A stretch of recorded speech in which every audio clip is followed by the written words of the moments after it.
Hi friends, ఈరోజైతే నేను తోటకూర ఎగ్ ఫ్రై చేస్తున్నాను. పిల్లలు ఎంతో ఇష్టంగా తినే తోటకూర అయితే మామూలు తినరు ఎవరు కూడా. పిల్లలు అంత ఇంట్రెస్ట్ చూపించరనమాట ఫ్రై చేసిన. మా ఇంట్లో అయితే కొంతమంది తింటారు, కొంతమంది తినరు. అందుకని ఇట్లా ఎగ్ ఫ్రై చేసినామంటే చాలా బాగుంటుంది. అందుకని దీనికి 2 ఉల్లిపాయలు తీసుకున్నాను. పెద్ద ఉల్లిపాయలు 2 కట్ చేసుకోవాలి. తాలింపు పెట్టుకొని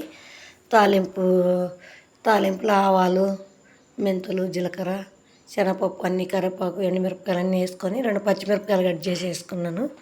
ఉల్లిపాయ వేసుకున్నాను. కొంచెం అల్లం వెల్లుల్లి పేస్ట్ వేసుకోవాలా. అవన్నీ బాగా వేగిన తర్వాత మనం చూడండి తోటకూర వేసుకొని ఇంత కొంచెం పసుపు, ఉప్పు వేసుకోవాలన్నమాట. దానికి తగినట్టు. ఆకుకూర అంటే అంత ఉప్పు పనికిరాదు, కొంచెం చూసుకొని వేసుకోవాలా. ఈ తోటకూర వేసిన తర్వాత సిమ్లో పెట్టుకోవాలన్నమాట. సన్న మంట మీద పెట్టుకొని ఫ్రై చేసుకోవాలి. చూడండి, మనం ములక్కాకైనా చేసుకోవచ్చు, పాలకూర అయినా ఇట్లా చేసుకోవచ్చు, ఏదైనా చేసుకోవచ్చు ఇట్లా. ఎందుకంటే పిల్లలు ఇష్టంగా తింటారన్నమాట ఇట్లా చేసినామంటే. అందుకని ఇట్లా చేస్తున్నాను నేను. ట్రై చేయండి మీరు కూడా. చూడండి ఒకసారి అట్లా చేసుకోండి. ఇప్పటిదాకా నా వీడియోని ఎవరు చూడనట్టయితే ఫస్ట్ సారి చూసే వాళ్ళైతే సబ్స్క్రైబ్ చేసుకోండి, లైక్ చేయండి, షేర్ చేయండి. వీడియో లాస్ట్ వరకు అయితే చూడండి.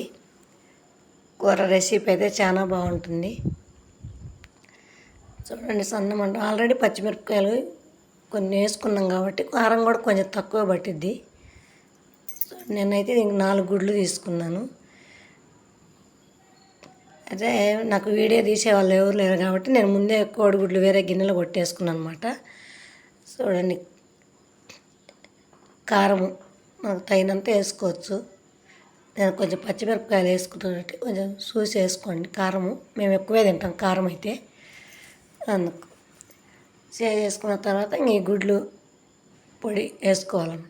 చేతనైతే కొంచెం గరం మసాలా వేసుకోవచ్చు. మేము గరం మసాలా వేసి వరకు అల్లం వెల్లుల్లి పేస్ట్ అయితే వేసుకున్నాను.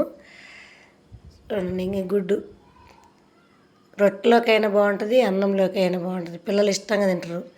ఒట్టిది తినమన్నా కూడా తింటారు అనమాట. ఒక గిన్నెలో వేసి ఇచ్చినామంటే కూడా చాలా ఇష్టంగా తింటారు. ఆకు కొంచెం ఉందని కొంచెం వేసినాను ఎగ్స్ నేను. చూడండి, చాలా టేస్ట్గా ఉన్నది.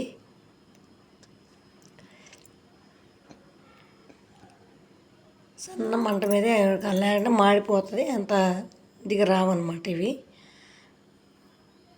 సన్న మంట మీద చేసుకోవాలి ఫస్ట్. తర్వాత కొంచెం ఇది అయిన తర్వాత అప్పుడు కొంచెం వేగిన తర్వాత కొంచెం పురుగులు పెట్టుకున్నా సరిపోతుంది.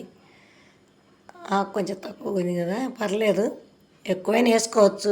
నా దగ్గర అంతే ఉంది ఆకు.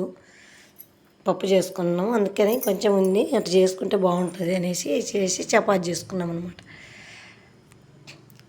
ఒకసారి ట్రై చేయండి, రెసిపీ బాగుంది. తోటకూర ఎక్కువ కనపడట్లేదు కదా, వేసుకోవచ్చు మన ఇష్టం. ఎక్కువ వేసుకుంటే ఎక్కువ వేసుకోవచ్చు. ప్లీజ్ సపోర్ట్ చేయండి. Thank you for watching.